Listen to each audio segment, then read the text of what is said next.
اعوذ باللہ السمیع العلیم من الشیطان الرجیم بسم اللہ الرحمن الرحیم نحمده ونصلی ونسلم علی رسولہ النبی الکریم اما بعد فاعوذ باللہ من الشیطان الرجیم بسم اللہ الرحمن الرحیم۔ آج انشاءاللہ العزیز ہم سورہ آل عمران کی آیت نمبر 137 سے شروع کریں گے۔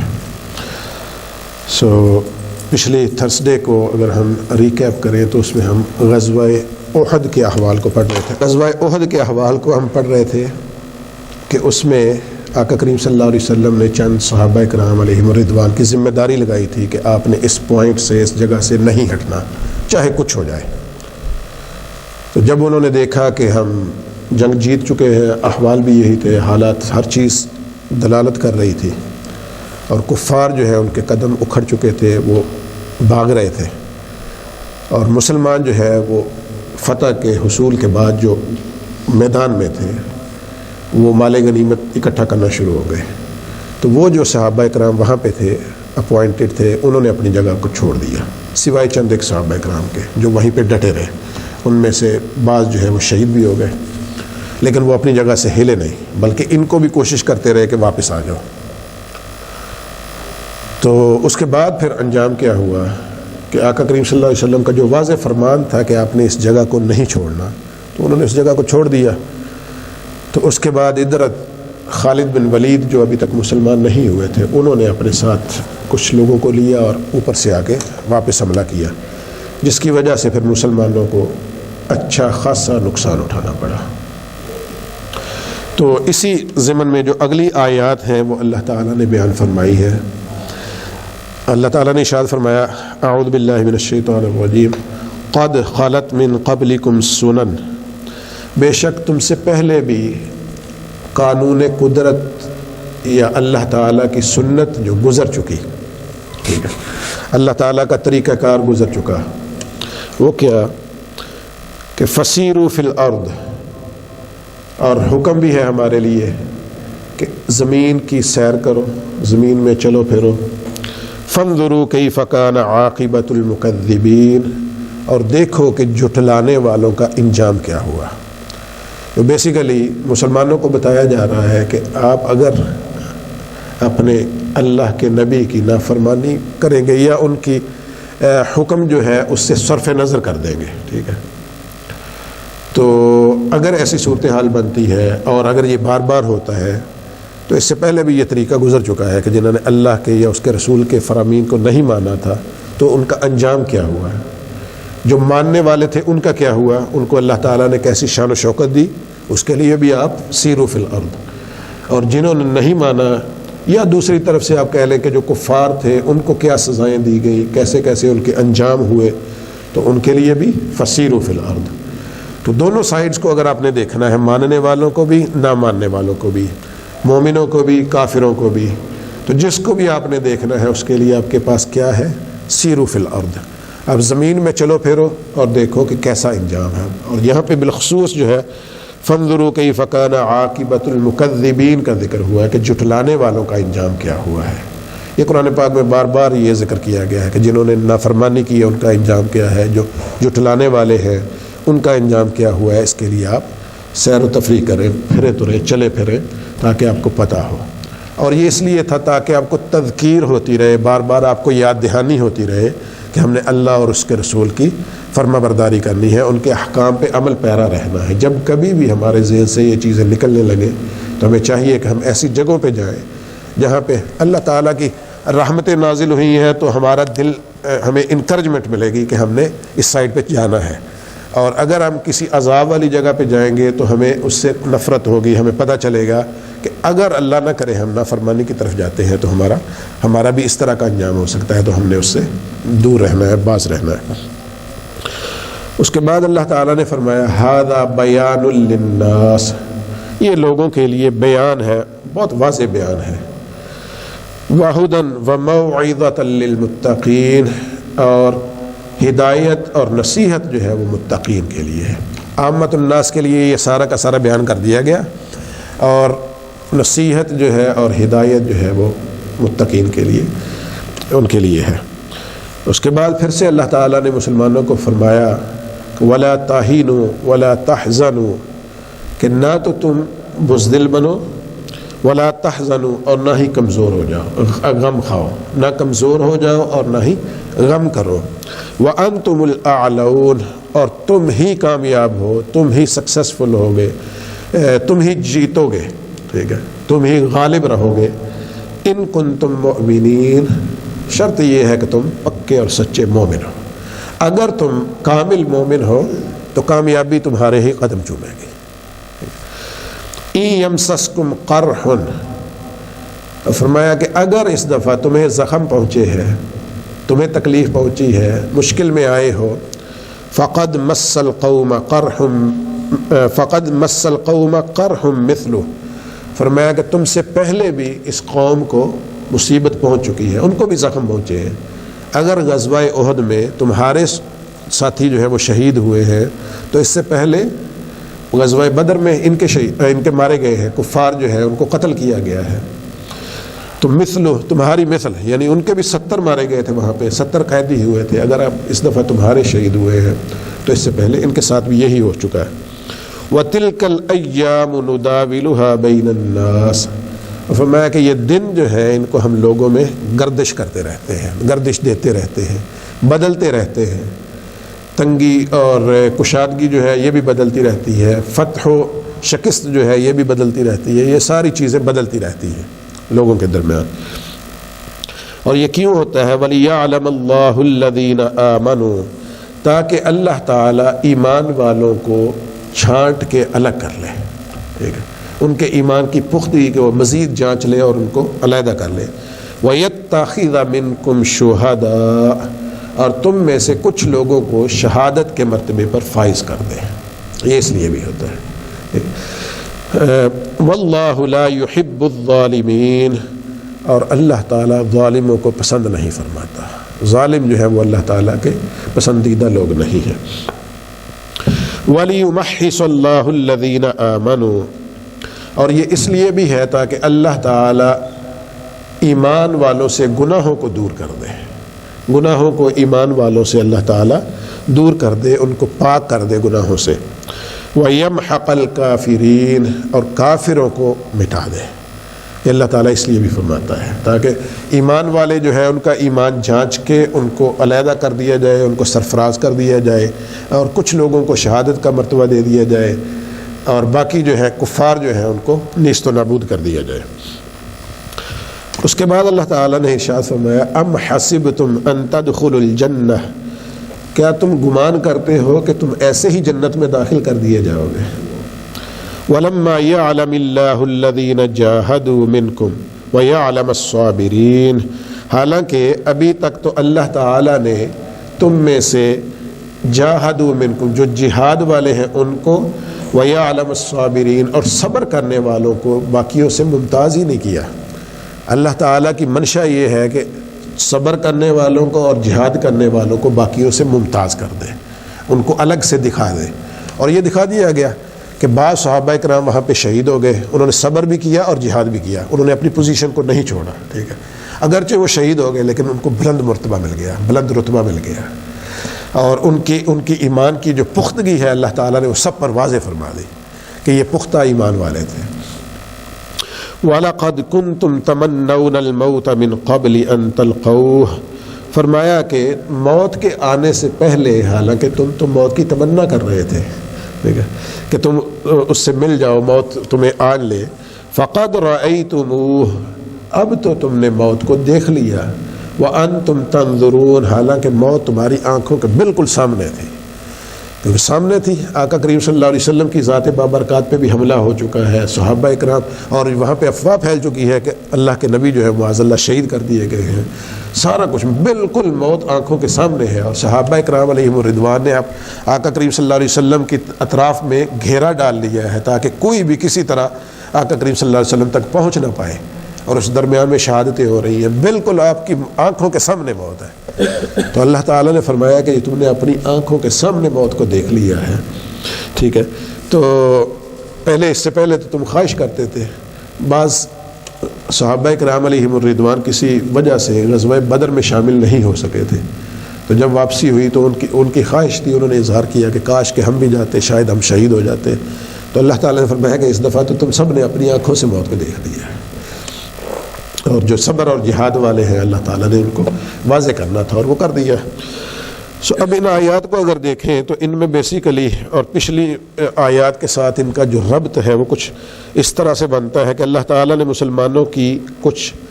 لغزشیں جو ہیں ان کو بیان فرما دیا، جن کی وجہ سے مسلمانوں کو غزوہ احد میں بظاہر شکست ہوئی، ٹھیک ہے، اور آئندہ کے لیے ہر اس کام سے منع فرما دیا جو شکست کی وجہ بن سکے،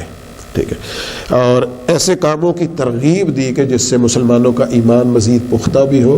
اور مسلمان ہمیشہ ثابت قدم بھی رہے اور جہاد کے لیے اپنے آپ کو ہر وقت تیار رکھے۔ اور اسی طرح جو لوگ اسلام کی صداقت کے متعلق شکوک و شبہات، چونکہ کچھ لوگ نئے ہوتے تھے، ایمان لاتے تھے،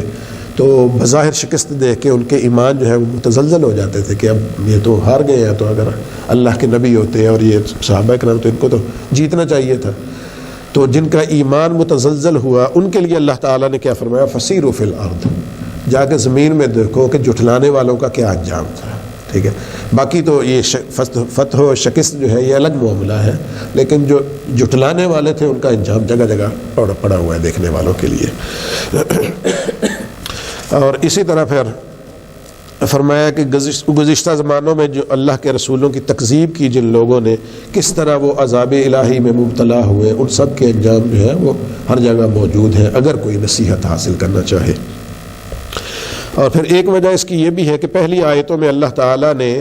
اپنی اطاعت کرنے والوں اور معصیت سے توبہ کرنے والوں سے مغفرت اور جنت کا وعدہ کیا تھا۔ اگر آپ کو یاد ہو پچھلی دفعہ ہم نے پڑھا تھا وَسَارِعُوا إِلَىٰ مَغْفِرَةٍ مِّن رَّبِّكُمْ وَجَنَّةٍ عَرْضُهَا۔ وہاں پہ اللہ تعالیٰ نے اپنی معصیت سے فی الفور گناہ، یعنی اگر کسی سے گناہ سرزد ہو جائے تو فی الفور توبہ کرنے والوں کے لیے فرمایا تھا، ان کے لیے اللہ کی بخش و مغفرت بھی ہے اور ان کے لیے جنت بھی ہے، تو وعدہ فرمایا تھا۔ اب اس کے بعد اللہ تعالیٰ نے یہ بھی ذکر فرما دیا کہ پچھلی جو امتیں تھیں ان میں سے جو اطاعت گزار تھے اور جو نافرمان تھے، یعنی دونوں ٹائپ کے جو لوگ تھے، ان کے جا کے انجام آپ اپنی آنکھوں سے دیکھ لو، ٹھیک ہے۔ اب وعدہ ہے، وعدہ جو ہے وہ تو جب آئے گا تو آپ دیکھیں گے نا، ظاہر ہے دنیا میں لوگ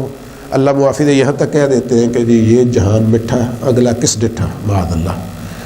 تو فرمایا کہ اگر آپ نے نہیں دیکھا تو جن کا ہو چکا ہے جا کے ان کا دیکھ لیں تاکہ آپ کو تسلی ہو جائے۔ تو فرمایا کہ ان کا مشاہدہ کر لیں تاکہ آپ اللہ اور اس کے رسول کی معصیت سے بچے رہیں۔ اور پھر اسی طرح یہاں پہ ایک یہ بھی ہے کہ اللہ تعالیٰ نے فرمایا کہ سنت اللہ، کہ اللہ کی سنت، تو اللہ کی سنت کے بارے میں زیادہ تر یہ ہے کہ یہ اللہ کا طریقہ کار ہے۔ سنت سے مراد کہ اللہ تعالیٰ کا ایک طریقہ کار ہے کہ جو جھٹلانے والے ہیں، نافرمانی کرنے والے ہیں، ان کو سزا دی جاتی ہے، اور جو فرما بردار ہیں ان کے لیے اللہ تعالیٰ نے انعام اور فتح کی صورت میں مختلف مواقع پہ ان کو نوازا ہے۔ تو یہ اللہ کا طریقہ ہے۔ اور جو نارملی جو سنت ہے، ایک ہم جس کو سنت کہتے ہیں آقا کریم صلی اللہ علیہ وسلم کی اطاعت فرما برداری میں، اس کے بارے میں یہاں پہ مختلف جو ہے ان کی تعریفات ہیں۔ تو علامہ میر سید شریف جرجانی رحمۃ اللہ تعالی علیہ وہ لکھتے ہیں کہ لغت میں سنت کا معنی طریقہ ہے، خواہ وہ پسندیدہ ہو یا ناپسندیدہ ہو، دونوں طریقے سنت کہلائیں گے۔ اور شریعت میں اس کا معنی یہ ہے کہ وہ طریقہ جو دین میں مقرر کر دیا گیا ہو وہ سنت ہے، ٹھیک ہے، جو فرض نہ ہو اور واجب نہ ہو، ٹھیک ہے، اور وہ طریقہ سنت کہلائے گا۔ اور جس پر آقا کریم صلی اللہ علیہ وسلم نے اکثر عمل کیا ہو، دائماً عمل کیا ہو، لیکن کبھی کبھی اس کو چھوڑ بھی دیا ہو، تب وہ سنت رہے گا، کیونکہ اگر ہمیشہ اس پہ عمل کیا ہو تب تو وہ واجب کے درجے میں چلا جائے گا اور بعض اوقات فرض کے درجے میں چلا جائے گا۔ اور اگر یہ دوام بطور عبادت ہو، اب جو اکثر کیا ہو لیکن کبھی کبھی چھوڑ بھی دیا ہو، اگر تو یہ کام جو کیا ہے اکثر، اگر تو اس کو عبادت کے نقطہ نظر سے کیا ہے، پھر اس کو ہم سنت خدا کہیں گے، سنن خدا بھی اس کو کہا جاتا ہے، ٹھیک ہے۔ اور اگر یہ عادت کے طور پہ کیا ہو، ٹھیک ہے، تو پھر ہم اس کو سنن زوائد کہتے ہیں، یعنی زائد سنت، ٹھیک ہے۔ سنن عادیہ بھی اس کو کہا جاتا ہے کہ عادتاً سنت تھی، ٹھیک ہے۔ مثال کے طور پہ ابھی جو عرب میں امامہ شریف پہننا ہے، وہ ایک اس کو علماء کرام بیان کرتے ہیں کہ وہ ایک سنن زائدہ میں آتا ہے، زوائد میں، کہ سنہ عادیہ تھی کہ آقا کریم صلی اللہ علیہ وسلم، چونکہ عرب کلچر میں یہ تھا کہ گرمی بہت زیادہ ہوتی تھی اور دیگر وجوہات تھی جن کی وجہ سے جو عرب تھے وہ سر پہ امامہ باندھ کے رکھتے تھے، ٹھیک ہے، سفر کرنا ہوتا تھا گھوڑوں پہ، اونٹوں پہ، گرمی ہے، صحرائی علاقے ہیں، تو اپنے آپ کو اس سے بچانے کے لیے، تو یہ سنن زوائد میں ہے، سنن ہدا میں نہیں ہے۔ تو اس وجہ سے اکثریت علماء کی جو ہے وہ اس پہ اصرار نہیں کرتی، بعض علماء جو ہے وہ اس پہ اصرار کرتے ہیں، یہ سنن زوائد میں آ جاتا ہے۔ تو دیگر جو ہے جیسے نماز میں ہم سنتیں بعض ادا کرتے ہیں، ٹھیک ہے، اور دیگر اس طرح کی یہ سنن عبادت جو ہے اس کو سنن ہدا کہا جاتا ہے، تو جس پہ آقا کریم صلی اللہ علیہ وسلم نے مستقل اس پہ یعنی دائمی طور پہ ان کو کیا ہو، لیکن کبھی کبھی چھوڑا بھی ہو، یہ لازم ہے، کیونکہ اگر ہمیشہ کیا ہوگا تو وہ ظاہر ہے وہ پھر اگلے درجے میں چلی جائے گی۔ اور پھر اسی طرح سنن ہدا وہ سنت ہے، یہ تو تقریباً ہو گیا، سنن ہدا وہ سنت ہے جس کو قائم کرنا دین کی تکمیل کے لیے ہو اور اس کا ترک کرنا کراہت یا اساءت ہو، یعنی اس کو کریں گے تو دین کی تکمیل ہوتی ہے، آپ کے لیے مزید ثواب کا باعث بنتی ہے، اور اگر آپ چھوڑتے ہیں اور مستقل چھوڑ دیتے ہیں تو آپ کے لیے کراہت کا ناپسندیدگی کا باعث بنتی ہے، بعض اوقات گناہ کی طرف آپ کو لے جاتی ہے۔ اور سنن زائدہ وہ ہیں جس پر عمل کرنا نیکی ہو لیکن اس کو ترک کرنا کسی گناہ کا یا کراہت کا سبب نہ بنتا ہو، ٹھیک ہے، جیسے کھڑا ہونا، بیٹھنا، لباس پہننا اور کھانے پینے میں آقا کریم صلی اللہ علیہ وسلم کی سنتیں ہیں۔ مثال کے طور پہ بہت سارے لوگ ہیں وہ کہتے ہیں جی کدو شریف، یہ آپ نے ہم سب نے سن رکھا ہے نا کدو شریف، تو ان کو پوچھا جی یہ شریف کیوں ہے، کہتے ہیں جی آقا کریم صلی اللہ علیہ وسلم کی پسندیدہ غذا ہے۔ تو آقا کریم صلی اللہ علیہ وسلم جو ہے تو وہ تو گوشت میں بھی دستی کا گوشت جو ہے وہ اس کو پسند کرتے تھے، تو کیا کبھی کسی نے گوشت شریف کہا ہے نا؟ تو باقی جتنے سرید آقا کریم صلی اللہ علیہ وسلم جو ہے شوربے میں روٹی وہ ڈال کے بناتے تھے، ایگزیکٹلی، تو اب وہ جو شوربے میں ڈال کے روٹی کھاتے تھے وہ جس کو ہم کرتے ہیں، تو وہ آقا کریم صلی اللہ علیہ وسلم کی وہ بھی پسندیدہ تھی، ٹھیک ہے، تو اس کو کبھی کسی نے شریف نہیں کہا۔ تو یہ بیسیکلی بعض چیزیں مشہور ہو جاتی ہیں، ٹھیک ہے، تو آقا کریم صلی اللہ علیہ وسلم کی یہ عادتاً پسندیدہ چیزیں ہیں، تو یہ ایسی سنت ہے کہ اگر آپ اس پہ عمل کر لیں تو آپ کو ثواب ملے گا، کیونکہ آپ ایک نیک نیتی سے کر رہے ہیں، آقا کریم صلی اللہ علیہ وسلم کی اتباع میں، آپ کے راستے پہ چلنے کی اور آپ کی محبت کے لیے کر رہے ہیں، ٹھیک ہے، تو آپ کو اس کا ثواب مل جائے گا۔ لیکن اگر آپ نہیں کر رہے تو آپ کو اس کی وجہ سے کوئی گناہ نہیں ہے۔ اگر آپ کوئی بندہ کدو شریف کہہ لیں، کدو شریف نہیں کھاتا، فرض کر لیں،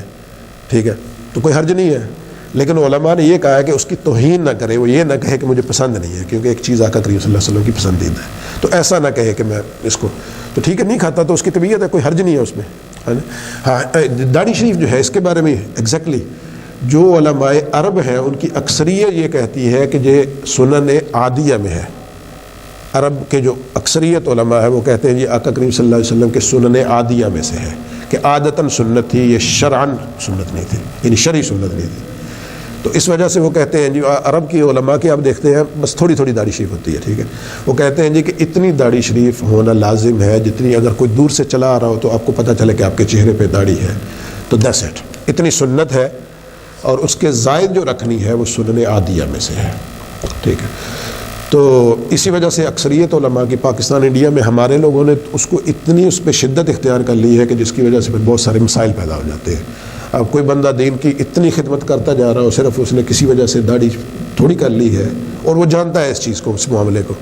تو اب سارے وہ پہلی بات یہ کریں اس کی ساری دین کی خدمت گئی کدھر، وہ کہیں گے جی اس نے تو داڑھی نہیں رکھی، تو اس کا کیا فائدہ، اللہ کے بندوں کو کیا کام کر رہا ہے۔ اگر داڑھی شریف رکھ کے کوئی بندہ چوریاں اور ڈاکے کرنا شروع کر دے اور دوسرا بندہ نہ رکھ کے سارے دین کے کام کرنا شروع کر دے تو بہتر کون ہوگا؟ ہمیں یہ سمجھنا چاہیے نا،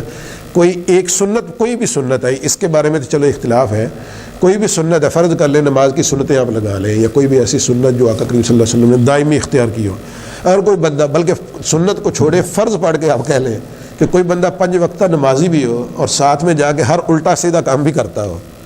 اور دوسرا جو ہے وہ بیچارہ کبھی کبھی نماز پڑھ لی اور فرائض پڑھ لیے، فرض کر لیں اس نے ہمیشہ، اور اس کے علاوہ جو ہے وہ برائیوں سے بچتا ہو اور سادہ ہو، نہ داڑھی ہو نہ کچھ بھی نہ ہو، تو ان میں سے بہتر کون ہوگا؟ برائیوں سے بچ رہا ہے، کوئی برا کام نہیں کر رہا، کسی کو تنگ نہیں کر رہا، اور ادھر جو ہے وہ والا آ کے ادھر نیبروں کو بھی تنگ کر دے اور پارکنگ بھی الٹی سیدھی کر دے، ہر کسی کو لڑ جگر رہا ہو، بد زبان ہو، ٹھیک ہے،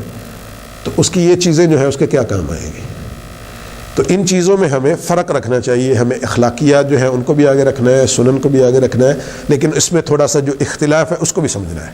یہ بہت زیادہ ضروری ہے. جیسے یہ چیزیں سمجھ آتی ہیں تو پھر آپ کے ذہن میں وسعت آتی ہے. اب جو علماء یہ کہہ دیتے ہیں نا کہ جی سنت کو یعنی داڑھی شریف کو ایک مٹھی سے کم کرنا یہ فسق ہے, فاسق ہو جاتا ہے بندہ, تو اس لحاظ سے تو ہمارے پاکستان انڈیا میں سارا کا سارا ملک ہی فاسق ہے, مطلب سوائے علماء کرام کے یا چند بیچارے جو دیہاتوں میں رہتے ہیں ذمہ دار قسم کے بعض لوگ رکھ لیتے ہیں, تو وہ اس کے علاوہ تو ساری دنیا ہی فاسق ہے نا. پھر اس لحاظ سے تو جو علماء اس کو دیتے ہیں, کم لاتے ہیں, تو اس کی وجہ سے بہت سارے جو لوگ ہیں عامت الناس ہے وہ بھی اس میں آ جاتی ہے. تو آپ یہاں پہ بھی یہ لوگوں کی جو سہولت پہلے بات ہو رہی تھی کہ لوگوں کی سہولت کے لیے آپ کر لیں, اور آپ نے اپنے پلے سے تھوڑی کرنا ہے. ٹھیک ہے, اگر آپ اس کو صرف اتنا دیکھتے ہیں اس لحاظ سے کہ یہ سنن زوائد میں سے ہے, ٹھیک ہے, اور اس کو ثواب, اور پھر جو علماء بیان کرتے ہیں نا کہ داڑھی شریف تھوڑی رکھ لیں, ٹھیک ہے, مثال کے طور پہ جتنی حافظ صاحب کی ہے یا جتنی آپ کی ہے تو تھوڑی بھی رکھ لی, ٹھیک ہے. تو اس کے ساتھ بھی یہ ہے کہ اب دو چیزیں ہیں, دو سنتیں ہیں بیسیکلی آپ کہہ لیں. ایک سنت ہے داڑھی کو رکھنا, اب آپ نے بھی داڑھی شریف رکھی ہے, میں نے بھی رکھی ہے, ٹھیک ہے, تو اس دونوں میں دونوں کی سنت ہوگی نا. دوسری سنت یہ ہے کہ اس کو ایک مٹھی رکھنا, ٹھیک ہے, ٹھیک ہو گیا نا. تو داڑھی رکھنے والی جو میجر مین سنت تھی وہ تو پوری ہوگی آپ کی, ہاں ٹھیک ہے. اس کی جو لمبائی تھی اگر وہ پوری نہیں ہوئی تو ایک سنت کے آپ تارک ہوئے نا فرض کرنے. تو اگر آپ کہہ دیں کہ جی سنت ہے ہی رکھنا تو اس کا مطلب یہ ساری نکل گئے نا باہر, تو آپ سنت میں آ گئے, لیکن یہ ہے کہ اس کی مقدار جو ہے یا اس کی لمبائی ہے اس کے حساب سے. تو جو علماء کہتے ہیں جی اگر آپ اس کو مان بھی لینا کہ یہ سنت عادیہ نہیں ہے بلکہ سنت عبادت ہے, تو تب بھی آپ یہ کہیں گے کہ داڑھی شریف رکھنا سنت ہے پہلا, جس نے جتنی بھی رکھ لی اس کی سنت پوری ہوگی. اس کے بعد کتنی لمبی رکھنی ہے وہ الگ سے سنت ہے. دونوں چیزیں الگ سے احادیث میں بیان نہیں کی گئی کہ یہ رکھنی سنت ہے یا اس سے اوپر زائدہ ہے یا کچھ اس طرح. دو چیزیں ہیں, ایک آقا کریم صلی اللہ علیہ وسلم نے چونکہ رکھی ہے, ٹھیک ہے نا, ہمیشہ سے رکھی ہوئی ہے, اور پھر آقا کریم صلی اللہ علیہ وسلم کے بعض احکام ہیں, ٹھیک ہے, کہ اپنی مونچھوں کو کترواؤ اور داڑھی شریف کو بڑھاؤ, ٹھیک ہے, اور اس کے بارے میں یہ تھا کہ یہود و نصارہ کی مخالفت کرو. بعض علماء آج کے دن میں کیا کہتے ہیں, وہ کہتے ہیں کہ آج کے دن میں جو یہودی ہیں ان کو آپ دیکھیں نا تو بڑی بڑی لمبی لمبی داڑھی رکھی ہوئی ہے, ٹھیک ہے نا, تو اور بال رکھے ہوئے ہیں. وہ کہتے ہیں کہ آج کے دن میں اگر آپ ایسی جگہ پہ رہتے ہیں تو وہاں پہ آپ ان کی مخالفت میں کٹانی چاہیے آپ کو بجائے رکھنے کے, کیونکہ حکم آپ کو حکم کی اس کو سمجھنا بیک گراؤنڈ کو. کون ممکن ہے نہ رکھتے ایگزیکٹلی, ہاں پہلی بات تو ہم نے یہی کر لی نا, ہاں کہ پہلی بات تو بالکل وہ کلچر میں تھی, بالکل انہوں نے بھی رکھ لیا. مونچھیں کٹوانے سے ممکنہ ہوتی ہوگی یا وہ تھوڑی اس وقت رکھتے ہوں گے, یہ ممکنہ ہوگا نسبتاً ان کی یعنی لمبائی کم رکھتے ہوں گے, بالکل چھوڑ دیتے. ہاں نہیں اس کے بارے میں نہیں ہے, یہ اس کے بارے میں صحابہ کرام علیہم رضوان سے ہے کہ ان سے پوچھا جاتا تھا اور فرماتے تھے کہ کتنی رکھنی ہے, تو ایک صحابی نے اپنے ایسے پکڑا اس کو اور ایک مٹھی پکڑ کے اس کے بعد فرمایا کہ نبی پاک صلی اللہ علیہ وسلم کی اتنی داڑھی مبارک تھی, اور وہ نیچرل ہوتی تھی, یعنی آقا کریم صلی اللہ علیہ وسلم کی چونکہ اتنی نیچرل تھی کاٹنے کی ضرورت نہیں پڑتی تھی, ٹھیک ہے. ہم لوگوں کو بھی نارملی ویسے یہ ہے کہ اگر کسی نے شروع سے رکھی ہو نا, میرے خیال کبھی بھی نہ کاٹی ہو, تو آئی تھنک کہ ان کی بھی مٹھی پہ جا کے تقریباً رک جاتی ہے, بہت کم ہے. یہ تب بڑھنی ہو, ہم کو بعض اوقات کہتے ہیں یہ بڑھتی رہتی ہے, بڑھتی تب رہتی ہے کہ ہم کبھی نہ کبھی اس کو شروع میں کاٹ لیتے ہیں, جب کاٹتے ہیں نا تو یہ نیچرل پھر وہ آگے چلنی شروع ہو جاتی. اور فرض کریں اگر بڑھتی بھی ہے نا تو اس کے بارے میں علماء کرام نے, چونکہ ایک تو غالباً عبداللہ بن عباس سے یہ ایگزیکٹلی صحابی کا نام مجھے یاد, حضرت عبداللہ بن, کہ جنہوں نے عملی طور پہ کر کے دکھا دیا تھا کہ اس طرح پکڑی اور اس کو کاٹ دیا, ٹھیک ہے, اور اس کے بعد فرما دیا کہ اتنی آقا کریم صلی اللہ علیہ وسلم کی تھی. انہوں نے سنت طریقہ ہمیں بتا دیا. ہائیجینکلی جو وضو کے دوران ہاتھ مارنا اور جو بہت زیادہ لمبی ہو, ہائیجینکلی نہیں اس سے زیادہ سنت آپ کہہ نہیں سکتے, کیونکہ اگر انہوں نے ایگزیکٹلی بالکل, اب دو چیزیں ہیں نا, ایک بالکل ایگزیکٹلی, ابھی اس کا میں بیان کر اس کا یہ ہے نا کہ اب دو چیزیں آ گئی. فرض کر لیں کہ آقا کریم صلی اللہ علیہ وسلم نے, ہم کہتے ہیں کہ جی کبھی کاٹی نہیں, ٹھیک ہو گیا نا, سنت ہے, اور جب صحابی سے پوچھا گیا کہ کتنی رکھنی سنت ہے, انہوں نے کاٹ کے بتا دیا کہ یہاں تک آقا کریم صلی اللہ علیہ وسلم کی تھی, ٹھیک ہو گیا. تو اب ہمیں پتہ چل گیا کہ یہاں تک جو رکھنا ہے نا وہ سنت ہے، اس سے آگے جو رکھنا جو ہے وہ معقول نہیں ہے، ٹھیک ہے۔ اور اس کے بارے میں فقہا نے یہ بھی کہا ہے یہاں تک کہ اگر کسی کا جسم بھاری ہو برما تو اس کو چاہیے وہ تھوڑی بڑی بھی رکھ لے گا نا تو اس کے جسم کے حساب سے اس کو سجے گی، اور جو آلریڈی سلم ہے اور مطلب وہ ہے وہ زیادہ بڑھائے گا تو وہ زیادہ بری لگے گی۔ تو داڑھی شریف جو ہے یہ ایک سنت ہے، اور اسلام نے ہمیشہ ہائیجین پہ توجہ دی ہے، خوبصورتی پہ توجہ دی ہے، کبھی بھی ایسا نہیں آپ کو بنایا کہ آپ دیکھنے میں برے لگے۔ وہ کہتے ہیں کہ حضور صلی اللہ علیہ وسلم اس لیے ہاں لیکن ایگزیکٹلی، لیکن وہ یہ نہیں دکھا سکتے نا کہ آقا کریم صلی اللہ علیہ وسلم نے یہاں تک رکھی تھی، کٹوائی نہیں تھی کہ آپ کی نیچرل خوبصورتی پہ جا کے رک گئی تھی۔ ایگزیکٹلی، یہی مقصد ہے نا کہ اب آقا کریم صلی اللہ علیہ وسلم نے کٹوائی نہیں، یہ تو ثابت ہو گیا، ٹھیک ہے۔ کہاں تک نہیں کٹوانے کی ضرورت ان کو کیوں نہیں آئی، ہم یہ کہہ سکتے ہیں کہ کیوں کٹوانے کی ضرورت پیش نہیں آئی، کیونکہ ان کی نیچرلی وہاں پہ جا کر رک گئی، اور جن کی بڑھ رہی تھی ان کو بتا دیا گیا کہ آپ نے کیا کرنا ہے، ٹھیک ہے نا۔ اب جو کہتے ہیں کہ نہیں کٹوائی، اگر اس نیت سے وہ رکھ رہے ہو اور یہ ایز لانگ ایز ان کو وہ خوبصورت لگ رہی ہو، جسم بھاری ہو کسی کا تھوڑی سی بڑھا لے، مطلب ایک مٹھی اگر ادھر تک آ رہی ہے وہ ادھر تک رکھ لے جسم تو نو حرج، لیکن اگر وہ جا رہی ہے آپ کے سلوار تک پہنچ رہی ہے معاذ اللہ، تو توہین ہے بیسیکلی، داڑھی شریف کی توہین ہے کہ مذاق، ہاں مذاق بن رہا ہے نا آپ کا۔ اور ہاں ایگزیکٹلی، اور اسلام نے آپ کو ہمیشہ ہر لحاظ میں خوبصورتی کا درس دیا ہے، ٹھیک ہے، تو آپ کو اس سائڈ پہ جانا چاہیے۔ اب دیکھیں نا، مثال کے طور پہ آپ کہیں پہ بھی ایسے حالات میں آپ مطلب کسی بھی مذہب کا کوئی بندہ ہو، میرا نہیں خیال ہے وہ کوئی مطلب اتنی لمبی آگے جا رہی ہو، وہ کسی کو اچھی لگ رہی ہے یا وہ آپ کو ہر جگہ پہ تکلیف ہوگی اس کی، ایگزیکٹلی۔ تو ان چیزوں کا ہمیں احتیاط، اسی طرح جو ہے ایک وہ دوسرا مسئلہ ہے جو حالانکہ اس کے بارے میں احادیث میں واضح ہے، جو ٹخنوں کا کپڑا ہے اس کو کہاں تک اٹھانا، احادیث میں یہاں تک ہے کہ ہاف پنڈلی تک اٹھانے کا حکم دیا گیا ہے اس میں، ٹھیک ہے، یہ حکم ہے۔ تو کپڑ اس سے اونچا رکھنا۔ اب حضرت جو نہیں رکھتے وہ کہتے ہیں، ان کے پاس نہیں رکھتے ایز لانگ ایز مخالف نہ چلے جائیں، اس کی علت تھی۔ علت کیا تھی کہ آپ اس میں آتے تھے، لوگ جو ہے لٹکا کے چلتے تھے، گندگی ساتھ لے کے چلتے تھے، کپڑے آپ کے پاؤں کے پیچھے نیچے جاتے تھے۔ نارملی یہاں پہ بہت سے لوگوں کی آپ دیکھتے ہیں نا، وہ جو پینٹ پہنی ہوتی ہے تو آدھی پاؤں کے نیچے آئی ہوتی ہے نارملی، ایگزیکٹلی، ہاں جی۔ تو اب وہ کیا ہے کہ یہ جو تھا یا اس سے زیادہ وہ بعض تکبر کی وجہ سے لٹکا کے پیچھے چلتے تھے کپڑے، وہ سرداران جو ہوتے تھے، ایگزیکٹلی۔ تو ان وجوہات کی وجہ سے اسلام نے منع کیا اور کہا کہ اس کو کم کریں، اوپر کریں، ہاف پنڈلی تک اٹھا دیا اس کو۔ اب حضرت ابوبکر صدیق رضی اللہ تعالیٰ عنہ کے بارے میں ایک روایت ہے کہ آپ کا جسم تھوڑا سکنی تھا، تو آپ کو اس کے لیے بہت زیادہ اہتمام کرنا پڑتا تھا، بار بار دیکھتے رہتے تھے پاؤں کی طرف کہ یہ زیادہ نیچے نہ چلی جائے، ایسا نہ ہو کہ جہنم کی آگ میں چلی جائے۔ تو آقا کریم صلی اللہ علیہ وسلم نے فرمایا کہ آپ ان میں سے نہیں ہیں جو تکبر کی وجہ سے لٹکاتے ہیں۔ تو یہاں سے پھر واضح ہو گیا کہ اگر تکبر کی وجہ سے کوئی لٹکائے گا نیچے تو وہ گناہ میں چلا جائے گا، اور اگر کوئی ویسے اس کا جا رہا ہے نیچے یا وہ اس وجہ سے نہیں کر رہا ہے، ٹھیک ہے، تو اس وجہ سے اب آپ دیکھیں نا کہ آپ یہاں پہ ہم سب میں سے کون ہے جو کسی بھی کوئی ایسی فرض کر لیں آپ کو جو کوئی آپ نے بہت اچھا کارنامہ سر انجام دے دیا، کسی کی جان بچا لی، اور ادھر جو ہے جناب آپ کو جو کنگ صاحب ہیں وہ آپ کو بلا لیں، ادھر انوائٹ کریں اور آپ کو پرائز دینا چاہیں، فرض کر لیں، تو ہم میں سے کون ہے جو ہاف پنڈلی تک کپڑا اٹھا کے ادھر جائے گا؟ آپ پورا بن ٹھن کے خوبصورت ہو گئے تاکہ ادھر 3 دفعہ آپ نیچے بھی دیکھیں گے، 4 دفعہ اوپر بھی دیکھیں گے شیشے کے سامنے کہ کہاں سے آپ ہر لحاظ سے بہترین لگ رہے ہیں۔ آپ کی کوشش یہ ہوگی، یہ ایسی کوشش نہیں ہے اگر تو آپ کوشش کر رہے ہیں خلاف سنت جا کے، ٹھیک ہے، آپ تکبر کی وجہ سے اس کو کرنا چاہ رہے ہیں، آپ کسی اور نیت سے کرنا چاہ رہے ہیں، دین فائن، لیکن آپ چونکہ ایک خوبصورتی ہے، اور اسلام نے ہمیں ہمیشہ خوبصورتی ہی سکھائی ہے، ایز لانگ ایز اگینسٹ اسلام نہ ہو۔ تکبر جو آئے گا تو اگینسٹ اسلام جا کے آپ کریں گے، لٹکا دیں گے، تو پھر تو آپ ڈیفینیٹلی اس میں چلے جائیں گے۔ ہاں اگر آپ خوبصورت لگنے کے لیے، اور اس کے ساتھ پھر بھی کہ آپ پاؤں کے نیچے نہ جانا چاہیے اس کو، آپ کے ٹخنے،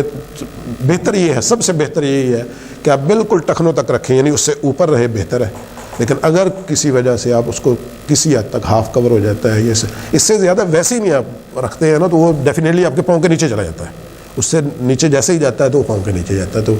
اس کی یعنی کہ لیں فضولیات میں جو چلا جائے گا تو وہ کس لحاظ سے. تو اب اس کے بارے میں بھی وہ جو پہلے بات کر رہے تھے کہ یہ یعنی سنت میں آتا ہے، لیکن اس کی وجہ کی جو ہے اس کی علت جب ہمارے سامنے آئی کہ کیوں منع کیا، تو وجہ یہ آئی کہ جناب یہ تو تکبر کی وجہ سے ہے. تو جس میں تکبر نہیں ہوگا اگر وہ کر لے گا تو اس کے لیے حرج نہیں ہوگا. تو اس طرح کی جو چیزیں ہیں اگر وہ سنت جو ہے ایسی سنت جو آقا کریم صلی اللہ علیہ وسلم نے نیکی کے لیے کی ہو، ٹھیک ہے، کسی اس کے لیے عبادت کے لیے کی ہو تو وہ سنن خدا میں آ جائیں گی، اور جو عادتاً کی ہو آقا کریم صلی اللہ علیہ وسلم نے وہ سنن زوائد میں آ جائیں گی. دونوں کے کرنے میں ثواب ملے گا، لیکن پہلے والی کو مسلسل ترک کرنا کراہت کا باعث بنے گا، ٹھیک ہے، اور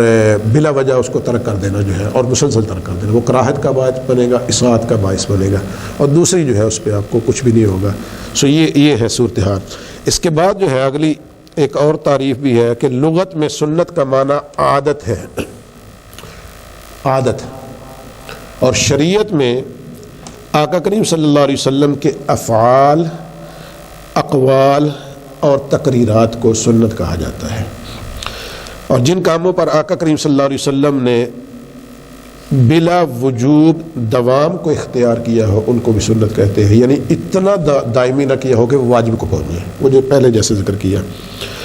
اور پھر اس کی آگے سے پھر سے دو قسمیں ہیں، سنن ہدا، سنن زوائد. تو آلموسٹ وہی چیزیں ہیں. سنن ہدا میں انہوں نے جو ذکر کی ہے مثال وہ کہتے ہیں آذان اور اقامت ہے،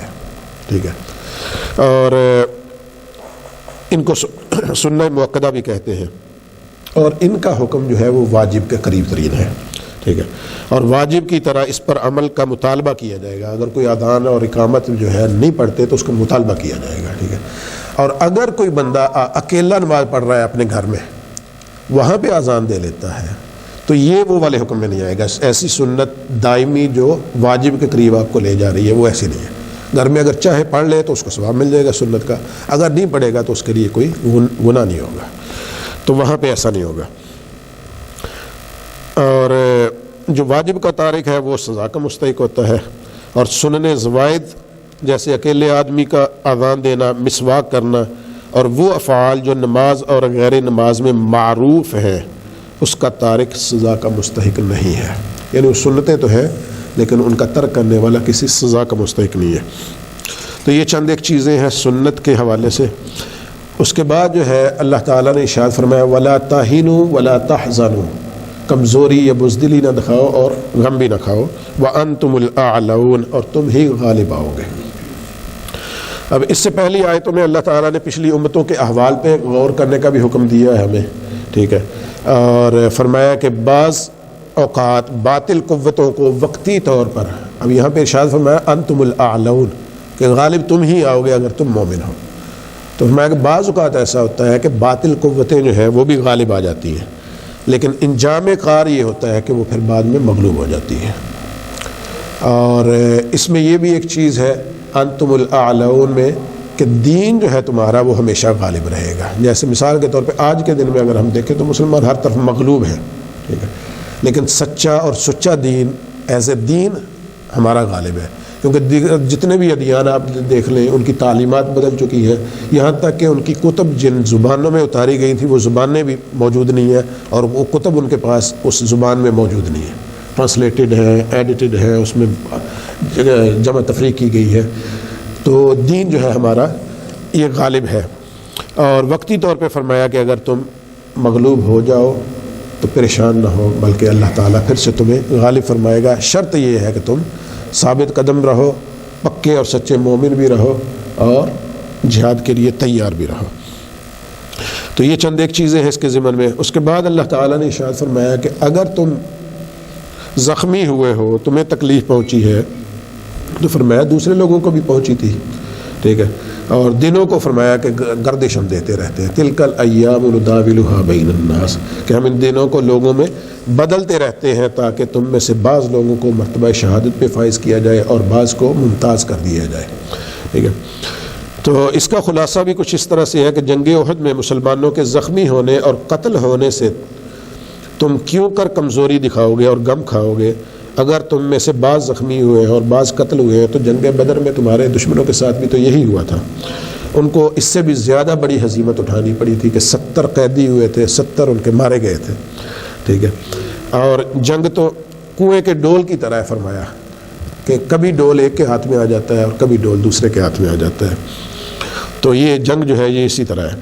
ایک دن تمہارا ہے، ایک دن تمہارے دشمن کا ہے. اور کیونکہ یہ اللہ تعالیٰ کی حکمت ہے کہ کسی دن حق کا غلبہ ہوتا ہے اور کسی دن بظاہر باطل کا غلبہ ہوتا ہے، لیکن وہ حق کے آنے والے غلبے کے لیے بہت ضروری ہوتا ہے. اب دیکھیں نا کہ جنگ احد میں مسلمانوں کو جو ایک تعلیم دی گئی ہے، سبق دیا گیا ہے ایک دفعہ، اس کے بعد کی جنگوں میں مسلمانوں کو کبھی شکست نہیں ہوئی، کیونکہ ان کو اچھا خاصا سبق مل گیا تھا کہ جو آقا کریم صلی اللہ علیہ وسلم فرما دے اس کے پیچھے حکمت ہے. اور جیسے ہی اس سے صرف نظر کیا اور اس کا رزلٹ جو دیکھا، اس کے بعد پھر مسلمانوں کو ہمیشہ قائم اور دائم رہے ہیں. تو اس کے ذریعے کہ بظاہر اگر شکست بھی ہوئی ہے تو آنے والی فتوحات کا ذریعہ بن گئی ہے. اور اس کے بعد جو ہے شہید کہ اللہ تعالیٰ نے فرمایا تاکہ تم میں سے بعض کو شہادت کے لیے منتخب فرما لے، تو فرمایا کہ تاکہ تم میں سے بعض مومنوں کو شہداء بنا دیا جائے. تو شہید اس مسلمان کو کہتے ہیں جو اللہ تعالیٰ کے دین کی سربلندی کے لیے اللہ تعالیٰ کی راہ میں قتل کر دیا جائے. تو اگر تو کوئی شخص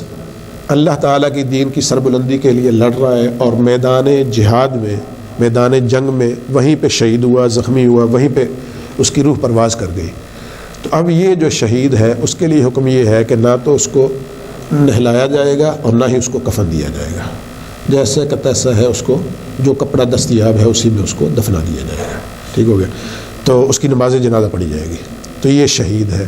اس کے علاوہ جو شہید ایسے بھی تھے کہ جو زخمی ہو گئے لیکن بچ کے آ گئے، غازی بن گئے، لیکن بعد میں آ کے کچھ دیر بعد ان کا علاج معالجہ جاری رہا لیکن زخموں کی تاب نہ لا کر چل دیے، تو اب ان لوگوں کو جو ہے غسل بھی دیا جائے گا، کفن بھی دیا جائے گا. یہ بھی شہید ہی کہلائیں گے، لیکن وہ ایگزیکٹلی وہ والے درجے میں جو احکام ان کے لیے الگ سے ہیں ان کے لیے وہ والے نہیں ہیں. اسی طرح بعض شہید حکمی ہے کہ خدا نہ خواستہ کوئی چھت گر جاتی ہے، لوگ اس کے نیچے آ کے شہید ہو جاتے ہیں، آگ میں جل کے فرمایا کوئی مارا جائے تو وہ بھی شہید ہے، پانی میں ڈوب کے کوئی مر جائے وہ بھی شہید ہے. تو یہ ایسے شہید ہے، یہ شہید حکمی کہلاتے ہیں. تو ان سب کو کفن بھی دیا جائے گا، غسل بھی دیا جائے گا اور اس کے بعد ان کی جنازہ بھی ادا کی جائے گی. تو ان سب کے لیے یہ معاملات ہیں. تو اور سب کو جو ہے پھر شہید کا جو شہادت کا اجر ہے وہ اللہ تعالیٰ کی بارگاہ سے سب کو عطا کر دیا جائے گا. لیکن شہید حقیقی جو ہے وہ وہی ہے جو جنگ کے میدان میں دیر اینڈ دین مار دیا جائے اور وہیں پہ شہادت کے رتبے پہ فائز ہو جائے. اب اللہ کی راہ میں مرنے والے جو ہیں ان کو چند ایک وجوہات کی بنا پہ شہید کہا جاتا ہے. ایک تو یہ ہے کہ اللہ تعالیٰ نے ان کے حق میں جنت کی شہادت دی ہے، ٹھیک ہے، کہ ان کے لیے جنت لازم ہو جاتی ہے. تو اس وجہ سے شہید کا لفظ ان کے لیے استعمال کیا جاتا ہے شہادت کی وجہ سے. ایک وجہ یہ بھی ہے کہ قیامت کے دن وہ انبیاء اور صدیقین کے ساتھ گواہی کے لیے طلب کیے جائیں گے. تو جو گواہ ہوتا ہے اس کو شاہد کہتے ہیں، شہید بھی کہتے ہیں. تو اس وجہ سے ان کو شہید کہا جاتا ہے. پھر اسی طرح فرمایا کہ ایک وجہ یہ بھی ہے کہ جس طرح کافر جو ہے مرتے ساتھ ہی وہ جہنم میں داخل کر دیے جائیں گے، اسی طرح شہید جو ہے وہ قتل ہوتے ہی جنت میں شاہد ہو جائیں گے، یعنی حاضر ہو جائیں گے. تو وہ جنت میں چونکہ شاہد ہو جاتے ہیں تو اس وجہ سے ان کو شہید کہا جاتا ہے. اور ایک اس کی وجہ یہ بھی بیان کی گئی کہ جنت کو ان کے سامنے حاضر کر دیا جاتا ہے، تو اس جنت کا نظارہ کر لیتے ہیں، تو اس وجہ سے ان کو شہید کہا جاتا ہے. اور شہید زندہ ہوتا ہے اور اس کی روح جنت میں شاہد ہوتی ہے اور موجود ہوتی ہے. ایک وجہ یہ بھی ہے کہ وہ چونکہ زندہ ہوتا ہے، زندہ حکمی، اور اس کی روح جو ہے وہ جنت میں موجود ہوتی ہے، تو موجودگی جو ہے اس کو شہادت کہا جاتا ہے. تو اس وجہ سے بھی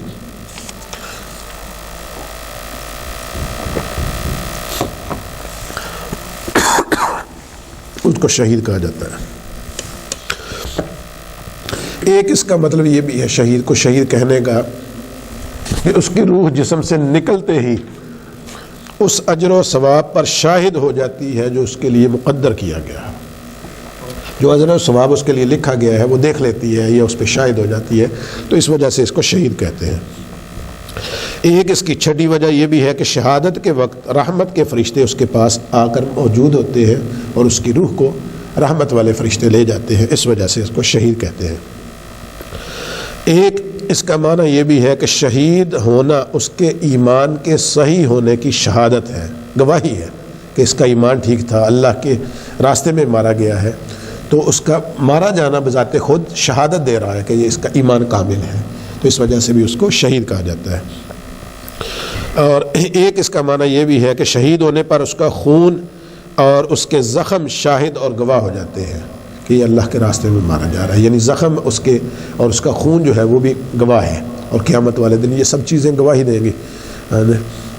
اللہ تعالیٰ نے قرآن پاک میں فرمایا کہ اس دن جو ہے تمہارے ہاتھ اور تمہارے پاؤں اور جو تمہاری چیزیں ہیں، تمہارے اعضائے بدنی، وہ گواہی دیں گے، تو یہ خون اور ان کے جو ہے زخم یہ بھی گواہی دیں گے، تو اس وجہ سے ان کو شہید کہا جاتا ہے۔ اور اس کے بعد جو ہے اللہ تعالیٰ نے جو فرمایا تھا کہ پہلے تو تم موت کی تمنا کیا کرتے تھے، اب تو تم نے اپنی آنکھوں کے سامنے اس کو دیکھ لیا ہے۔ تو بخاری شریف کی روایت ہے کہ حضرت انس رضی اللہ تعالیٰ عنہ بیان کرتے ہیں کہ ان کے چچا حضرت انس بن نضر رضی اللہ عنہ جنگ بدر میں شریک نہیں ہو سکے تھے، ٹھیک ہے۔ انہوں نے کہا کہ میں پہلے جہاد میں نبی پاک صلی اللہ علیہ وسلم کے ساتھ شریک نہیں ہو سکا، اگر اب اللہ تعالیٰ نے مجھے نبی پاک صلی اللہ علیہ وسلم کے ساتھ جہاد کا موقع عطا فرمایا، ٹھیک ہے، اور تو اللہ تعالیٰ لوگوں کو دکھا دے گا کہ میں کس قدر کوشش کرتا ہوں، کہ کتنی میں بہادری سے کوشش کروں گا، لڑوں گا کہ لوگ اس پر گواہ ہو جائیں گے۔ جب جنگ احد میں مقابلہ ہوا تو مسلمان شکست کھا گئے۔ حضرت نضر تلوار لے کر آگے بڑھے تو حضرت سعد بن معاذ رضی اللہ عنہ سے ملاقات ہوئی۔ حضرت نضر نے کہا کہ اے سعد کہاں جا رہے ہو؟ مجھے تو احد کے پاس سے جنت کی خوشبو آ رہی ہے۔ وہ کفار سے قتال کرتے رہے حتیٰ کہ قتل کر دیے گئے، اور ان کی لاش پر اس قدر زخم آئے کہ ان کی بہن کے سوا ان کو کوئی بھی پہچان نہیں سکتا تھا۔ تو ان کے بارے میں دیکھیں کہ اللہ تعالیٰ نے فرمایا کہ اب تم نے اپنی آنکھوں کے سامنے موت کو دیکھ لیا ہے کہ تم وہ لوگ ہو۔ تو بعض لوگ ایسے بھی تھے کہ جنہوں نے اللہ کی راہ میں اسی غزوہ احد میں اپنی جانیں اس طرح پروانہ وار قربان کی ہیں کہ آقا کریم صلی اللہ علیہ وسلم کے دفاع کے لیے جنگ میں لڑتے ہوئے، اور اس مورچہ وہ جو جس سائڈ سے بنا کیا گیا تھا ہٹنے سے، جو بعض صحابہ وہاں پہ ڈٹے رہے تو انہوں نے بھی اسی طرح اپنی جانیں قربان کی، تو یہاں تک پہنچے کہ جناب ان کی بعد میں لاش بھی نہیں پہچانی جا رہی تھی۔ فرماتے ہیں کہ ان کی بہن نے ان کی انگلیوں کے پوروں اور تل سے ان کو پہچانا، ان کے جسم پر 70 سے زیادہ نیزوں اور تیروں کے زخم لگے تھے۔ تو یہ اللہ تعالیٰ نے فرمایا نا کہ جو جہاد کرنے والے ہیں اور جو صبر کرنے والے ہیں اللہ تعالیٰ ان کو ممتاز کر دے، تم سے الگ کر دے، اور ان لوگوں کو بھی اللہ تعالیٰ واضح کر دے کہ جو اللہ کی بارگاہ میں شہادت کے مرتبے پر فائز ہونے والے ہیں۔ تو یہ بولو ہے نا، اکثر سارے اسپیشل ہی تھے ادھر جو تھے، بس چند ایک لوگوں سے کوتاہی ہوئی آپ کہہ لیں، یا ان سے صرف نظر ہو گیا ہے نا، تو اس وجہ سے ظاہر ہے وہ ایک خمیازہ ان کو بھگتنا پڑا، بعض ان کی وجہ سے کئی اوروں کو بھگتنا پڑا، لیکن ظاہر ہے یہ ایک سبق تھا، ٹھیک ہے۔ بعض اوقات ہم کہتے ہیں جی ہم کوئی غلطی بھی کر لیں، بچوں کے لیے خاص طور پہ ہوتا ہے، جو بچہ غلط بھی کرے گا تو کچھ نہ کچھ سیکھ جائے گا، کم از کم اس کو نیکسٹ ٹائم پتہ چل جاتا ہے کہ میں نے یہ کیا تھا لاسٹ ٹائم تو یہ غلط ہو گیا تھا، تو آئندہ میں نے یہ نہیں کرنا۔ تو بعض اوقات بندہ غلطیوں سے بھی سیکھتا ہے، تو غلطی بعض اوقات رحمت بن جاتی ہے آپ کے لیے۔ تو یہ سارا کا سارا جو ہے یہ اس کا بیک گراؤنڈ ہے۔ حضرت عبداللہ بن عمر رضی اللہ تعالیٰ عنہما بیان کرتے ہیں کہ حضرت عمر رضی اللہ تعالیٰ عنہ یہ دعا کیا کرتے تھے کہ اے اللہ مجھے اپنی راہ میں شہادت عطا فرما، اور اپنے رسول کے شہر میں مجھے موت عطا فرما، یعنی اس شہر میں مجھے موت نصیب ہو اور شہادت کی موت نصیب ہو، یہ ان کی خواہش ہوتی تھی ہمیشہ، اور اکثریت جو ہے اس وقت کے صحابہ کرام ان کی یہی خواہش ہوتی تھی، اور اب بھی علماء کرام نے بیان کیا ہے کہ اب ہمیشہ ہمیں یہ دعا مانگنی چاہیے کہ اللہ اپنے راستے میں شہادت کی موت عطا فرما، اور اپنے پیارے حبیب صلی اللہ علیہ وسلم کے در کی جو ہے وہاں پہ یعنی مدینہ شریف میں ہمیں موت نصیب فرما، کیونکہ مدینہ شریف کے لوگ جو ہیں قیامت والے دن سب سے پہلے جو اپنی قبروں سے نکلنے والے ہوں گے یہ لوگ ہوں گے۔ اور مدینہ شریف جو ہے یہ وہ ایریا ہے جہاں پہ دجال داخل نہیں ہو سکے گا، ایسی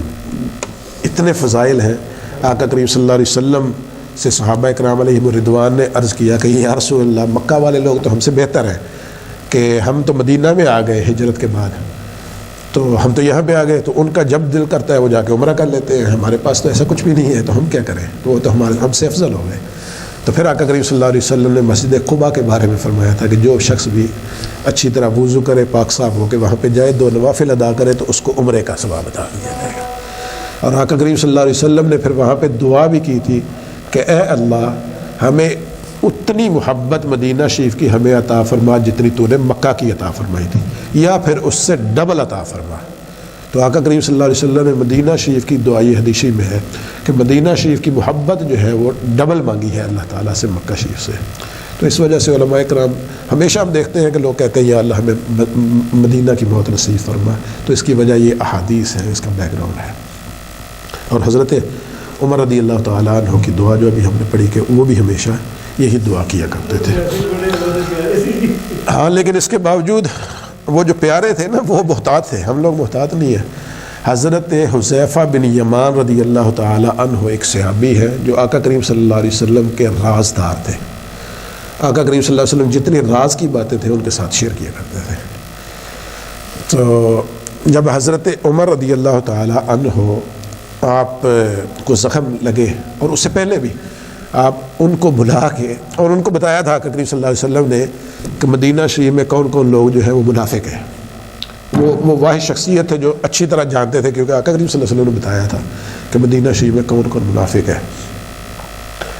تو حضرت عمر رضی اللہ تعالیٰ عنہ نے اپنی شہادت سے پہلے ان کو بلایا اور ان کو کہا کہ تم مجھے امیر المومنین مت سمجھو, بلکہ تم سمجھو کہ میں تمہاری طرح تمہارا ساتھی ہوں. تو مجھے یہ بتاؤ کہ آقا کریم صلی اللہ علیہ وسلم نے مجھے بھی منافقین میں شمار کیا ہے کہ نہیں. تو انہوں نے کہا یہ تو راز کی بات ہے, یہ میں کیسے بتا سکتا ہوں, یہ تو میں نہیں بتاتا. تو حضرت عمر رضی اللہ تعالیٰ عنہ نے اپنے بیٹے کو کہا کہ ایسا کرنا, جب میرا جنازہ ہو تو تم صرف اس پہ نظر رکھنا ہے, اگر تو یہ جنازہ بھی آ جائے تو سمجھنا کہ میں مومن تھا, اگر یہ نہ آئے تو میں منافق تھا. یہ جو آپ کہہ رہے ہیں محتاط لوگ تھے, یہ محتاطوں کا یہ عالم تھا. اتنے بڑے یعنی آپ کہہ لیں امیر المومنین ہیں آقا کریم صلی اللہ علیہ وسلم, اور جن کو عشرہ مبشرہ میں سے ہیں, بار بار جنت کی شہادتیں, بار بار جنت کی خوشخبریاں ہیں, ان کی احتیاط یہ تھی. وہ کہتے ہیں کہ اس پہ نظر رکھنا, اگر میرے جنازے میں نہ آئے تو سمجھنا کہ میں. تو ہم کیا ہے, ہماری اوقات کیا ہے, ہم کدھر ہیں. اور کبھی ہم سوچتے بھی ہیں کہ ہم اس کیٹیگری میں, ہم سوچتے بھی ہیں کبھی. تو یہ مسلمان تھے, اور اسی وجہ سے اسلام اس وقت عروج میں تھا, ہے نا. اب ہم سب کچھ الٹا سیدھا کر کے بھی ہم کبھی پیچھے مڑ کے دیکھتے بھی نہیں ہیں, اور اگر کوئی توجہ دلائے تو ہم کہتے ہیں جاؤ تو بڑا مسلمان, تو اپنا کا سنبھال کے رکھ, ہمیں خود پتہ ہے کہ ہم نے کیا کرنا ہے. ڈر نہیں, ہاں جی ڈر نکل گیا بالکل. ہاں تو پھر اس کے بعد بھی ہم سمجھتے ہیں کہ ہم تو ہے شاید انہی کے درجے میں پہنچ جائیں گے, تو معاذ اللہ ایسا تو نہیں ہے. ایگزیکٹلی ہر کوئی بندہ آج کے دن میں, ہر کوئی بندہ اپنے آپ کو سب سے وہ کہتے ہیں باقی ساری دنیا فضول ہے, جنت کا ٹھیکہ تو میں نے لے رکھا ہے. بجائے لوگوں کو جنت کی طرف لانے کے ہم نکالنے میں لگے, یہ اس نے یہ کر دیا, یہ بھی گیا, بلکہ اسلام سے ہی گیا, یہ اس نے یہ کر دیا, یہ اسلام سے خارج ہے. ہر کوئی ایک دوسرے سے نکالنے میں لگا ہوا ہے, کوئی داخل کرنے میں تو کوئی بھی نہیں ہے. سو بہرحال اللہ تعالیٰ ہم سب کے حال پہ رہے, اور یہی وجہ ہے کہ ہمارے جو احوال ہیں ہر طرف سے ہمیں مار پڑ رہی ہے, اور ہم بکھرے ہوئے ہیں انہی مصائب میں. اب دیکھیں کہ ایران پہ جب حملہ ہوا تھا تو کتنے لوگ پاکستان میں یقین مانے ایسی ایسی پوسٹیں فیس بک پہ خوش شادیاں نہیں بتا رہے تھے, اور یہ تو اندر سے ایک ہی ہے, یہ تو اچھا ہے, یہ بھی ہاں خوشیاں بنا رہے تھے. وہ کہہ رہے تھے یہ بھی وہی ہے, تو خیر یہ آپس میں ایک دوسرے سے لڑے مر جائیں. تو اب جب ادھر ہوا ہے تو وہ دیکھ رہے ہیں کہ یہ کیا ہو گیا. تو وہ جو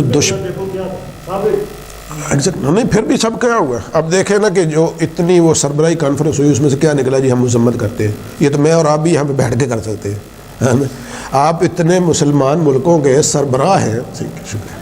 تو آپ لوگوں کی میٹنگ کا اور لاکھوں کروڑوں اپنے ملکوں کا جو ہے بجٹ وہ کر کے آگے اب صرف یہی بتانے آ رہے ہیں کہ جی ہم مذمت کرتے ہیں, تو اپنے گھر میں بیٹھ کے یہ کرتے ہیں نا. تو کیا اکٹھے ہوئے ہیں. اصل میں ولا تہینوا ولا تحزنوا, بزدل نہ ہونا اور غم نہ کرنا, بزدل ہے بیسیکلی. اور بزدل تبھی ہوتا ہے جب انسان جو ہے اس کو زندگی پہ یاری ہو جاتی ہے نا، بہت سے ڈر آتا ہے تو وہ بزدل ہوتا ہے۔ مسلمان کا خواب معاہدہ ہو سکتا ہے، کس طرح ہو سکتا ہے؟ اور دیکھ لیں وہ بلکہ حضرت وہ خود کہہ کے مرواتے ہیں۔ آپ کا کیا خیال ہے کہ یہ اس کو ان کو پتہ نہیں، انہوں نے کہہ کے کروایا ہے کہ یہ یہاں پہ بیٹھے ہیں آپ ان پہ، اور بعد میں کہہ رہے ہیں جی ہم نے بتایا کس وقت ہے جب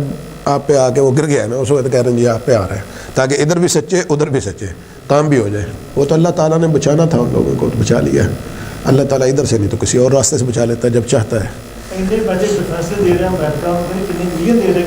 حضرت کیا کیا نہیں دیا انہوں نے، دیکھے نا بلینز آف، اور اس کا رزلٹ بھی بھگتیں گے۔ اور ان کو لگ رہا ہے نا کہ یہ یہاں تک رہیں گے فلسطین تک، تو پتہ چل جائے گا۔ ان کے پاس نقشے ہیں کہ کہاں کہاں انہوں نے جانا ہے، اور انہوں نے جانا ہے۔ ان کے لیے کچھ انسانیت نہیں ہے، کچھ حقوق انسانی کچھ بھی نہیں ہے، اور جو مرضی کرتے رہے۔ اور کتنی ڈٹائی سے آپ دیکھتے رہتے ہیں کلپس میڈیا پہ، جو کتنی ڈٹائی سے وہ ڈیفینڈ کر رہے ہوتے ہیں جی، کہ ان کو پتہ ہوتا ہے یہ بچے آپ نے مار دیے ادھر، وہ کہتے ہیں اس کے پیچھے بھی وہی ہیں، اور یہ ادھر جرنلسٹ مار دیے وہ بھی وہی ہے، ساری دنیا وہی ہے ان کے لیے، کیونکہ ان کا مقصد یہ نہیں ہے، ان کا مقصد یہ ہے کہ ہم نے اس کو اپنی جگہ کو واپس لینا ہے۔ تو وہ اس کے لیے وہ نہ سنی دیکھتے نہ شیعہ دیکھتے ہیں، یہ ہم دیکھتے ہیں، بلکہ ہم تو سنی شیعہ سے بھی آگے دیوبندی دیکھتے ہیں، بریلوی دیکھتے ہیں، اہل حدیث دیکھتے ہیں، پتہ نہیں کیا کیا دیکھتے ہیں۔ اور اب تو ہر مسلک میں آگے مسلک ہے، دعوت اسلامی والے دیکھتے ہیں، منہاج القرآن والے دیکھتے ہیں، فلاں والے دیکھتے ہیں، ادھر جناب وہ طارق جمیل صاحب کو الگ سے دیکھتے ہیں، جماعت اپنا تبلیغی جماعت کو الگ سے دیکھتے ہیں، فضل الرحمان کو الگ سے دیکھتے ہیں، کراچی والے تقی عثمانی، ہر مسلک میں آگے سے کو 10 مسلک بن گئے ہیں، اور ان میں سے ہر ایک دوسرے کو صحیح نہیں سمجھ رہا۔ تو ایسی حالت میں پھر ایگزیکٹلی سو بہرحال یہ احوال جب ہوں تو اس کے بعد بھی ہم سمجھیں کہ ہمارے لیے فرشتے نازل ہوں گے، تو وہ نازل تو ہوں گے، وہ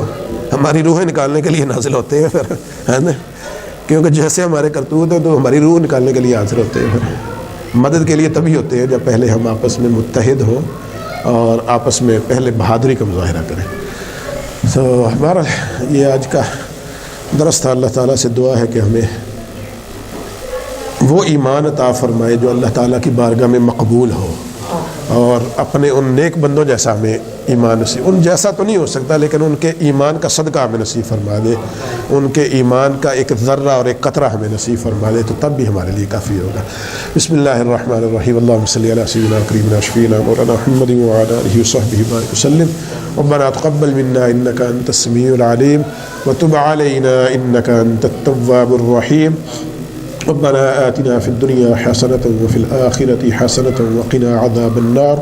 ربنا اغفر لنا ذنوبنا وكفر عنا سيئاتنا وتوفنا مع الأبرار۔ یا الہ العالمین، آج کی ہماری اس ترجمۃ القرآن کی کلاس کو، تفسیر کی کلاس کو اپنی بارگاہ میں شرف قبولیت عطا فرما۔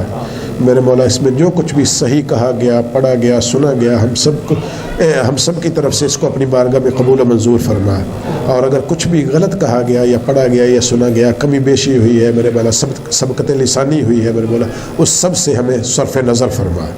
اور جو کچھ بھی ہم صحیح پڑھ سکے سن سکے میرے مولا، سب پر ہمیں عمل پیرا ہونے کی بھی توفیق عطا فرما۔ یا الہ العالمین، قرآن پاک پہ ہمیں عمل پیرا ہونے کی توفیق عطا فرما، اس کے احکام پہ ہمیں عمل پیرا ہونے کی توفیق عطا فرما، اس کی نواہی سے ہمیں بچنے کی توفیق عطا فرما۔ یا الہ العالمین، قرآن پاک کے نور سے ہمارے چہروں کو منور فرما، اس کے نور سے ہمارے سینوں کو منور فرما، قرآن پاک کے نور سے ہمارے دلوں کو منور فرما،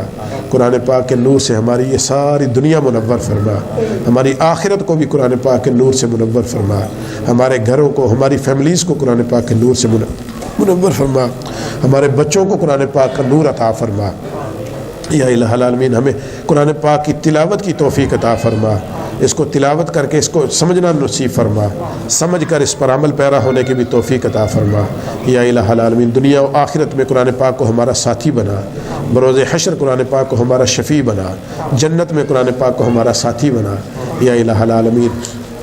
ہم جو کچھ بھی تیری بارگاہ سے مانگ سکیں وہ بھی ہمیں عطا فرما، جو کچھ نہیں مانگ سکے ہمارے لیے بہتر ہے وہ بھی ہمیں عطا فرما۔ اور آج کی اس کلاس کے لیے، آج کی اس محفل کے لیے کھانے کا انتظام ہمارے محترم بھائی ڈاکٹر مزمل صاحب کی طرف سے کیا گیا ہے، ان کی اس کاوش کو اپنی بارگاہ میں قبول و منظور فرما۔ میرے مولا ان کے رزق میں برکتیں عطا فرما، ان کے کاروبار میں، مال میں، جان میں، اولاد میں برکتیں عطا فرما۔ یا الہ العالمین، ان کے والد بزرگوار جن کا انتقال ہوا تھا میرے مولا ہم سب ان کے لیے دعا گو ہیں، ان کی قبر کو جنت الفردوس کے باغوں میں سے باغ بنا، ان کی آخرت کی تمام منازل کو ان کے لیے آسان بنا، اور ان کی والدہ محترمہ کو صحت و سلامتی والی عمر دراز عطا فرما۔ یا الہ العالمین ہم سب کے والدین میں سے، اعزہ و اقارب میں سے، دوست احباب میں سے جو بھی اس دنیا سے جا چکے سب کی بخش و مغفرت فرما، سب کی قبروں کو جنت الفردوس کے باغ بنا، آقا کریم صلی اللہ علیہ وسلم کی ساری امت مرحومہ کی بخش و مغفرت فرما، اور ہمارے والدین میں سے، اعزہ و اقارب میں سے جو بھی بیمار ہیں سب کو صحت و سلامتی عطا فرما، بالخصوص ہمارے والدین کا سایہ ہمارے لیے سلامت رکھ، اور ہمیں ان کی خدمت کی بھی توفیق عطا فرما۔ یا الہ العالمین جتنے بھی حاضرین و حاضرات ہیں، بچے ہیں میرے مولا، سب کی دینی دنیاوی نیک جائز خواہشات کو پورا فرما، مشکلات کو دور فرما، جو بے اولاد ہیں ان کو نیک اور صالح اولاد عطا فرما، جو میرے مولا پریشان حال ہیں ان کی پریشانیوں کو دور فرما، جو ویزوں کی مشکلات کا شکار ہے ان کے لیے بھی آسانیاں پیدا فرما، جو رزق کی تنگی کا شکار ہے ان کے لیے کشادگی پیدا فرما۔ یا الہ العالمین ہمارے جو بچے یہاں پہ حاضر ہیں ان کو نیک اور صالح بنا، ان کو ہمارے لیے صدقہ جاریہ بنا، ہماری بہنیں باجیاں اوپر موجود ہیں ان کو میرے مولا ان کا بھی آنا قبول فرما، ایک ایک لمحہ بیٹھنا قبول فرما، اور سب کو اپنے شایان شان اجر عطا فرما۔ یا الہ العالمین ہم سب کی یہ دنیا بھی ہمارے لیے بہتر بنا، ہماری آخرت کو بھی ہمارے لیے بہتر بنا، اور مرنے سے پہلے ہم سب کو کلمہ شہادت نصیب فرما اور اسی پر ہمارا خاتمہ فرما۔ ربنا اغفر لنا ولاخواننا الذين سبقونا بالایمان ولا تجعل في قلوبنا غلا للذين آمنوا ربنا انك رؤوف رحيم، وصلی اللہ تعالی علی خیر خلقہ ونور عرشہ محمد وعلى آلہ وصحبہ اجمعین۔